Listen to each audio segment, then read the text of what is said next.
Assalamualaikum anak-anak 4 ikhlas. Baiklah, hari ini kita masih lagi dengan tajuk kemahiran proses sains, iaitu membuat hipotesis. Michael dan Jeff menjalankan satu eksperimen di dalam makmal. Mereka sedang menyiasat kesan suhu air berbeza terhadap saiz belon. Michael dan Jeff meletakkan air sejuk, air suam dan air panas ke dalam 3 bekas berbeza. Mereka memasukkan hujung bukaan belon ke muncung botol dan meletakkan setiap botol itu ke dalam bekas air. Jeff membaca prosedur eksperimen dan berkata, "Kita perlu membuat hipotesis tentang eksperimen ini. Semakin bertambah suhu air, semakin bertambah saiz belon," balas Michael. Kemahiran proses sains yang terlibat dalam situasi ini dikenali sebagai membuat hipotesis. Membuat hipotesis melibatkan kemahiran membuat pernyataan umum mengenai hubungan antara pemboleh ubah dimanipulasi dengan pemboleh ubah bergerak balas. Dalam kes ini, pemboleh ubah dimanipulasi ialah jenis air seperti air sejuk, air suam dan air panas. Pemboleh ubah bergerak balas ialah saiz belon. Hipotesis boleh diuji untuk membuktikan kesahihannya. Hipotesis hanya boleh dibuktikan sah dengan melakukan eksperimen. Baiklah, kamu telah mendengar bagaimana cara untuk membuat hipotesis. Seterusnya, cikgu ulang kembali bagaimana untuk membuat pemboleh ubah sebab ada yang ramai tak faham. Jadi untuk tu sebelum ni cikgu nak ulang balik. Pemboleh ubah dimanipulasi, cikgu ringkaskan PM. Pemboleh ubah bergerak balas, ringkasannya ialah PB. Berdasarkan kerja yang cikgu beri pada minggu lepas, ya, di sini cikgu ambil satu contoh. Okay. Kalau kamu tengok di sini berdasarkan jadual, kotak yang pertama biasanya ialah PM dan kotak yang kedua ialah PB. Jadi untuk kamu mudah, kamu labelkan. Kamu labelkan yang ini ialah PM, yang ini ialah PB. Ya? Dan kebiasaannya kalau duduk dalam kotak macam ni, yang atas PM, yang bawah PB. Jadi kamu ambil perkataan di dalam ni, bilangan hari, jadi kamu tulis di sini, pemboleh ubah dimanipulasi. Bilangan tumpuk kulat ialah PB, jadi kamu pindahkan dia ke sini. Ya. Okey, seandainya kotaknya dia duduk macam ni. Cikgu buat contoh, dia duduk macam ni. Duduk kat atas ni. Kamu nampak tak dia duduk bahagian atas ni? Ya.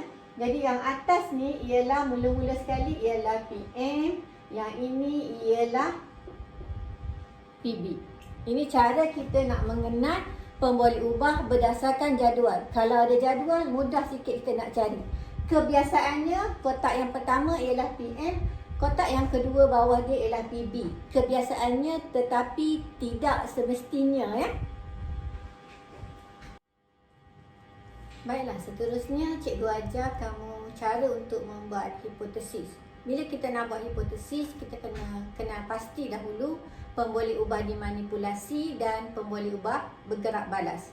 Berdasarkan jadual yang cikgu terang tadi, untuk kita kena pasti pemboleh ubah, di sini cikgu bagi cara untuk membuat hipotesis. Okey, formula nak buat hipotesis, kita guna perkataan semakin dulu cikgu ajar. Satu kaedah yang pertama. Okay. Semakin, yang cikgu buat anak panah ni ialah pola. Pola ni, anak panah ni bermaksud bertambah atau berkurang. Kemudian PM. PM ialah pemboleh ubah dimanipulasi.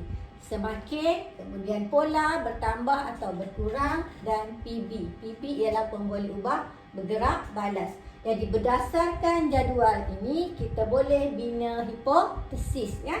Okey, contohnya kita salin balik. Ya. Okey, semakin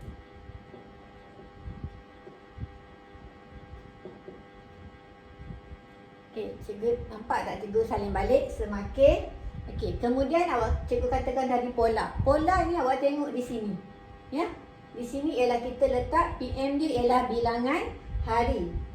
Di sini jadual PM bilangan hari. Kita masukkan dulu bilangan hari. Cikgu masukkan bilangan hari dalam kotak ni.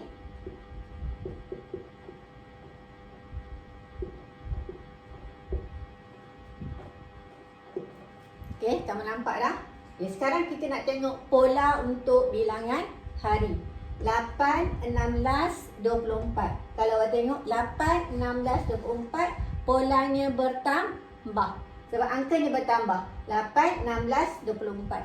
Jadi pola di sini kamu letak bertambah.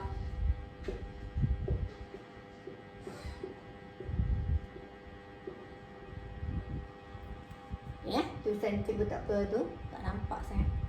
Okay, sekarang kita dah dapat yang pertama. Semakin bertambah bilangan hari. Kemudian awak salin perkataan semakin tadi.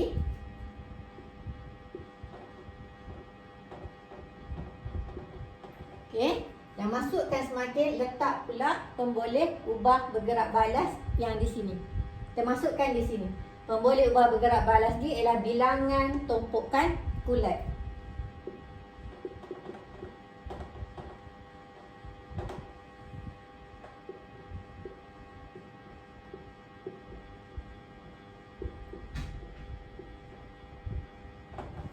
Okey, sekarang kamu nampak cikgu masukkan. Okay, sekarang kita nak tengok pola.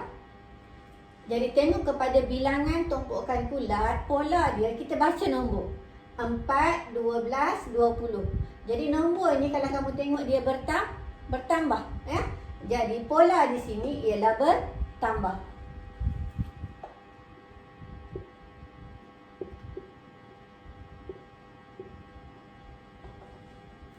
Okey, siap satu hipotesis. Kamu dengar cikgu baca ya. Semakin bertambah bilangan hari, semakin bertambah bilangan tumpukan kulat. Okay. Ingat, bila kita nak buat hipotesis, perkara pertama yang kita kena kenal pasti terlebih dahulu ialah pemboleh ubah dimanipulasi dan pemboleh ubah bergerak balas. Kita cari dulu dua pemboleh ubah ni, barulah kita boleh bina hipotesis. Baiklah, cikgu akan sertakan di sini tugasan untuk kamu mahir lagi untuk membuat hipotesis. Cikgu harap kamu dapat selesaikan tugas yang cikgu beri ini ya. Sama ada kamu nak salin atau kamu nak print terpulang kepada kamu. Sekian, terima kasih.